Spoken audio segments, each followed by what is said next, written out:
Video like जरूर कर लीजिए और ऐसे वीडियो लगातार फ्री में पाने के लिए चैनल को तुरंत सब्सक्राइब कर लीजिए और बेल आइकन को जरूर टैप कर लीजिए ताकि आगे भी सारे वीडियो आपको मिलते रहे। यूट्यूब में फॉलो करते हैं तो प्लीज ये वाला फ्री टेलीग्राम चैनल जरूर ज्वाइन कर लीजिएगा। सारे नोटिफिकेशन सारे अपडेट यहीं पे आते हैं, ध्यान रखिए। नमस्कार साथियों, स्वागत है आप सभी का स्टडी फॉर सिविल सर्विसेज में। ये क्लास है हमारी मॉडर्न इंडिया की और मॉडर्न इंडिया में टॉपिक हम लोग पढ़ रहे हैं समाज सुधार से जुड़े हुए प्रमुख संस्थाएं, आंदोलन और जो प्रमुख संस्थान हैं उनको हम पढ़ रहे हैं। तो चलिए बिना किसी देरी के जल्दी से शुरू करते हैं। लास्ट क्लास में हमने जो है राधाकांत देव के जो उनका जो समाज है उसकी हमने बात करी, जो उनकी संस्था है जिसका नाम है धर्म सभा, उसकी हमने बात करी। आज हम आगे बढ़ते हैं। चलिए 19वीं शताब्दी में अगर हम देखें तो कौन कौन से प्रमुख आंदोलन हैं, तो वहाबी आंदोलन है साथियों। वहाबी आंदोलन रोहिलखंड में प्रारंभ हुआ। इसके अलावा काबुल, उत्तर पश्चिमी सीमा प्रांत तथा मध्य प्रांत के कई क्षेत्रों में इसकी शाखाएं खुली। उत्तर प्रदेश उत्तर पश्चिमी सीमा प्रांत के सिताना में इसका मुख्यालय स्थापित हुआ 1850 में। 19वीं शताब्दी के दौरान होने वाले वहाबी आंदोलन का प्रमुख केंद्र पटना था, याद रखना, ठीक है। संस्थापक कौन है इसके? तो रायबरेली के सैयद अहमद विलायत इसके संस्थापक हैं। इसके अलावा अली शाह, मोहम्मद हुसैन, फरहत हुसैन, ये सभी लोग जो है पटना से हैं और ये इसके मेंबर हैं। काम क्या कर रहे हैं ये लोग? तो वली उल्लाह के उपदेशों तथा शिक्षाओं को लोकप्रिय बनाने का प्रयास है। अंग्रेजों का विरोध तथा सिखों से युद्ध धर्म की व्यक्तिगत व्याख्या पर जोर, ठीक है।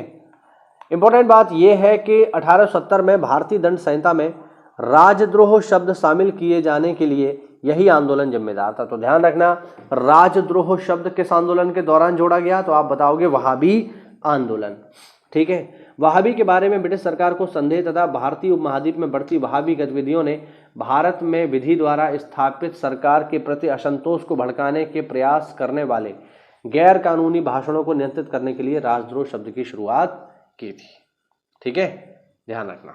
आगे बढ़ते हैं। अगला आंदोलन है हमारे पास तयूनी आंदोलन, जो ढाका में चला है 1839 में। चलाने वाले व्यक्ति हैं करामत अली जौनपुरी। वली अल्लाह शाह की धार्मिक शिक्षाओं का प्रमुख आधार था ये आंदोलन, और बस यही इसमें याद रखना, ज़्यादा कुछ नहीं है। 1839 में बनी है तत्वबोधनी सभा कलकत्ता में। संस्थापक हैं देवेंद्र नाथ टैगोर, याद रखना। काम क्या है इनका? तो राजा राम मोहन राय के विचारों का समर्थन तथा उनका प्रचार प्रसार। अगली संस्था है हमारे पास नामधारी या कूका आंदोलन, ध्यान रखना, नामधारी या कूका आंदोलन, ठीक है। कहां पर शुरू हुआ है? तो उत्तर प्रदेश के सीमांत प्रांत भाईनी, मतलब उत्तर प्रदेश नहीं है ये, उत्तरी पश्चिमी है, गलत टाइप हो गया ये। तो उत्तरी पश्चिमी सीमा प्रांत भाईनी पंजाब के लुधियाना जिले में स्थित ये एक जगह है, यहाँ से शुरू हुआ। संस्थापक इसके कौन है? तो इसके संस्थापक हैं राम सिंह, ध्यान रखना, इसके संस्थापक हैं राम सिंह कूका, और उन्हीं के नाम पर ये शुरू हुआ है, ठीक है। क्या है? तो सिख धर्म में जो सामाजिक बुराइयां आ गई हैं उनको दूर करने के लिए ये चला है। 1848 में चला है student literary and scientific society, ये एक संस्था है, ठीक है। संस्थापक कौन है इसके बारे में ज्ञात नहीं है। काम क्या है? तो सामाजिक प्रश्नों पर बहस, विज्ञान को लोकप्रिय बनाने का प्रयास। 1849 में बनी है परमहंस मंडली बंबई में, ठीक है। और इसके जो संस्थापक हैं परमहंस मंडली के, जहाँ तक मुझे याद आ रहा है, वो आत्माराम पांडुरंग है, ठीक है, आत्माराम पांडुरंग। तो आत्माराम पांडुरंग इसके संस्थापक हैं। काम क्या कर रहे हैं ये लोग? जाति बंधनों को दूर करने का प्रयास कर रहे हैं।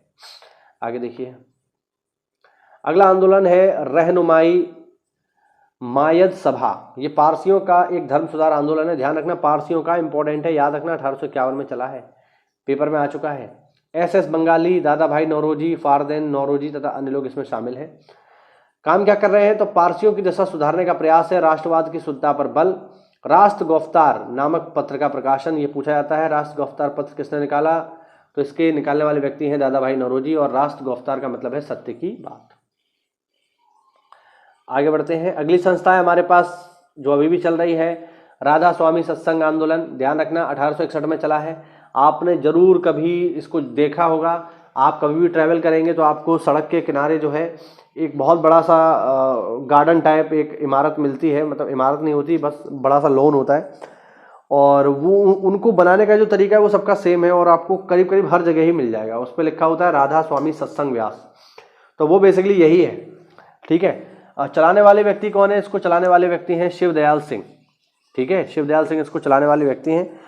और मैं आपको बता दूं कि ये लोग करते क्या हैं, तो ये लोग जो है जीवात्मा तथा आत्मा पर बल देते हैं, आत्मा तथा भक्ति के मिलन को मोक्ष प्राप्ति का साधन बताते हैं, शराब तथा मांसाहार का विरोध करते हैं, धर्मशास्त्र, मूर्ति पूजा तथा तंत्र मंत्र का विरोध करते हैं और सादगीपूर्ण जीवन बिताने में ये लोग विश्वास करते हैं। मैं आपको ये भी बता दूं कि ये जो आंदोलन है, ये जो राधा स्वामी आंदोलन है, ये लोग पूजा किसकी करते हैं? तो ये मत सोच लेना कि राधा स्वामी नाम है तो पूजा भगवान कृष्ण की करते होंगे, नहीं, ये लोग पूजा करते हैं गुरु की। ठीक है, तो गुरु की पूजा ये लोग करते हैं और इनका भगवान कृष्ण से कोई लेना देना नहीं है। आगरा में स्थापित है एक दयाल बाग यूनिवर्सिटी, कुछ लोगों को पता होगा, वो इन्हीं के नाम पर स्थापित की गई है। आगे बढ़ते हैं साथियों। अगला है हमारे पास वेद समाज। चलिए, मैंने जो है पिछले लेक्चर में ये पूछा था कि दक्षिण भारत का ब्रह्म समाज किसको कहा जाता है, आ गया वो। 1864 में स्थापित हुआ है साथियों वेद समाज। इसे कहा जाता है दक्षिण भारत का ब्रह्म समाज। किस व्यक्ति ने इसको स्थापित किया है देख लीजिए, उनका नाम है श्री धरालू नायडू। ध्यान रखना, श्री धरालू नायडू ने इसको स्थापित किया है। ठीक है, काम क्या करते हैं? तो वेद समाज ने जाति भेदभाव, अंधविश्वास, रूढ़िवादी हिंदू धर्म के आडंबरों के उन्मूलन के लिए काम किया। इसने महिलाओं की शिक्षा तथा विधवा पुनर्विवाह को बढ़ाने का प्रयास किया। तो ये हुआ आज का हमारा छोटा सा वीडियो साथियों। उम्मीद करता हूं कि आपको इसमें नई जानकारी मिली होगी। तो ऐसा है तो वीडियो को लाइक करिए, चैनल को सब्सक्राइब करिए। मिलते हैं अगली क्लास में, तब तक के लिए जय हिंद, जय भारत, वंदे मातरम।